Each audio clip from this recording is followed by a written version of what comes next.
Hello and welcome to Daily Salar Digital. You're watching Newsprint and let's look at the updates that are making the headlines today.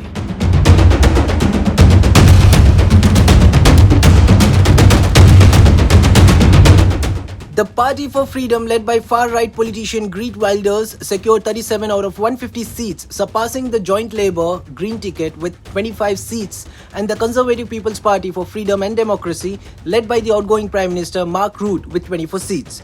The Dutch anti-EU populist is now in search of coalition partners after this victory, which is anticipated to have significant implications in both the Netherlands and the Europe.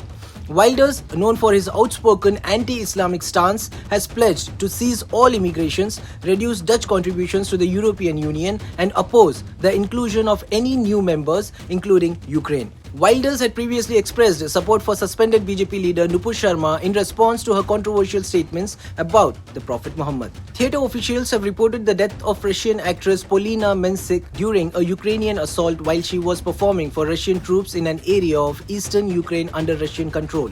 The incident occurred near the Donbas region.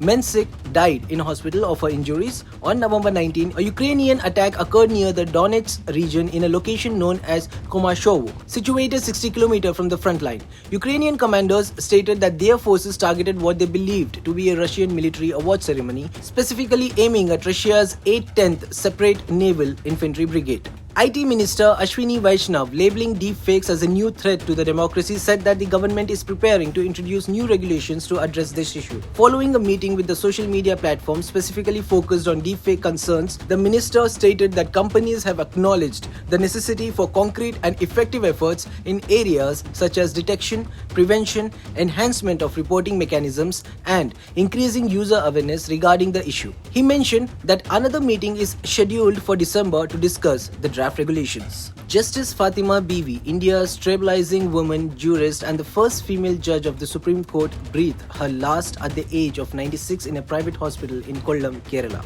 Tributes poured in from political figures, with Tamil Nadu Governor R.N. Ravi expressing deep sorrow, and Kerala Chief Minister Pinarayi Vijayan highlighted her groundbreaking role as the first woman from the Muslim community in the higher judiciary. Justice Bibi, born in 1927, climbed the legal ranks from an advocate in 1950 to becoming a district and sessions judge in 1974. Her historic elevation to the Supreme Court in 1989 marked a significant milestone, and she retired from the Apex Court in 1992. Post-retirement, she served as a member of the National Human Rights Commission and later held the position of Governor of Tamil Nadu until 2001. The state of Kerala honors her with the Kerala Prabha Award as a tribute to her remarkable legacy. The Karnataka police have filed a case against Priyank Kanungo, chairman of the National Commission for Protection of Child Rights, following his comments describing children at the Bengaluru orphanage as a living medieval Taliban life. The case was registered based on a complaint by the orphanage secretary Ashraf Khan, who accused Kanungo of spreading false information to incite hatred between communities. Khan defended the orphanage, stating that Kanungo had initially praised the facilities during an inspection and assured financial support. The orphanage Darul Ulum Sayyidiya Yatim Khana cares for around 200 children, including those orphaned due to COVID-19. The NCPCR's directive to register a case led to police visiting the orphanage, where they spoke to the children and local leaders. The NCPCR chairman's social media post alleged that the children were exclusively studying Islamic education, waking up early for religious activities, and living a restricted lifestyle, prompting a police case under various sections, including criminal trespass and deliberate acts to outrage religious feelings. The cultural spectacle of Kambala is set to make its debut in Bengaluru this weekend, with around 200 pairs of buffaloes and their owners arriving from coastal regions. Organizers have extended invitations to numerous celebrities, including Aishwarya Rai Bachchan, Anushka Shetty, and KL Rahul. The event at Palace Grounds anticipates a turnout of 2 lakh people. Bengaluru police are ensuring security measures for the event. The sport gained popularity beyond Karnataka, partly attributed to the success of the blockbuster Kannada movie Kantara.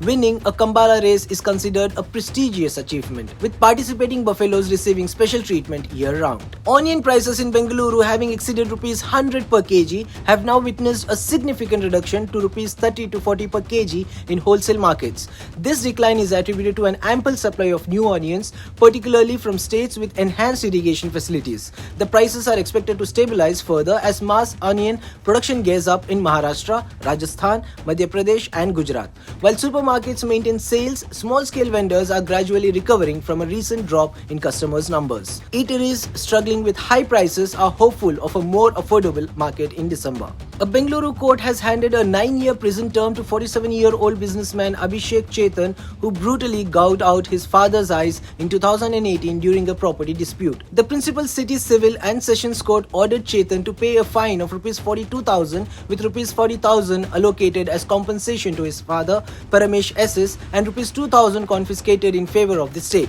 The court ruled that failure to pay the fine would result in an additional year of rigorous imprisonment.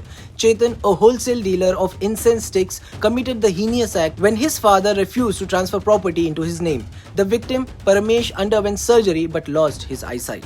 In the initial half of the fiscal year 2023 and 24, paper imports to India witnessed a notable 43% increase in volume, primarily driven by a more than two-fold surge in imports from ASEAN nations. Data from the Directorate General of Commercial Intelligence and Statistics revealed that the import of paper and paperboard escalated from 6,72,000 tons in the first half of financial year 2022 and 23 to 9,59,000 tons in April-September 2023 and 24.